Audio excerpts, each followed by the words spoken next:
All right, let's talk about taxes. In America, it's like there are two completely different games being played. One for people who work for their money, and a totally different one for people whose money works for them.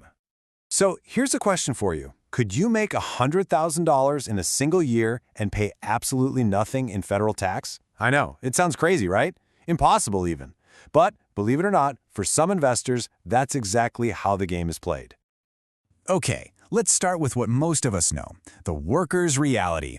You know the drill, right? If you earn a regular salary, you get a W-2, and the government gets its cut before you even have a chance to smell that money. So let's say you're making $100,000. Bam! Right off the top, you've got payroll taxes for Social Security and Medicare. And that's before federal income tax even enters the picture. So, what's the grand total? A whopping $21,099. Just think about that. Over a fifth of your hard-earned money, gone. Vanished before it ever lands in your bank account. All right, now let's flip the coin and look at the investor's game. And this is key. The tax code isn't like this by accident. It is designed to reward people for investing, and that means a completely different rule book. And the playbook for this game? It's actually pretty simple. It all boils down to just three things. What did you pay for the asset? That's your cost basis. How long did you own it? Your holding period. And finally, how much other money did you make during the year?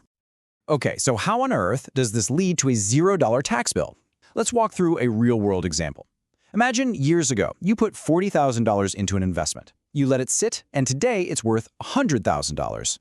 Here's the secret sauce: long-term capital gains. It's a huge deal. If you hold on to an asset for more than a year, and, this is the important part, your total taxable income stays below a certain level, the federal tax rate on your profit isn't just low, it's zero, zilch, nada.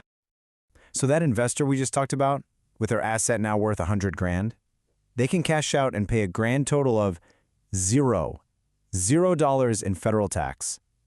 Just let that sink in for a second, especially when you remember that $21,000 bill the worker just paid.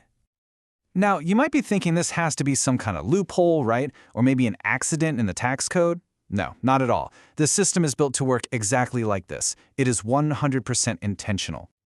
Let's just put it side by side. It's the same amount of money, $100,000, but two totally different outcomes. The worker pays over $21,000 in taxes. The investor, they can pay zero.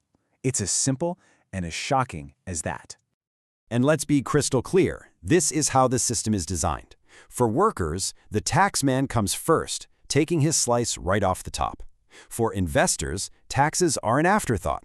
They come last, or, as we've seen, sometimes they don't come at all. So, at the end of the day, you can argue about whether this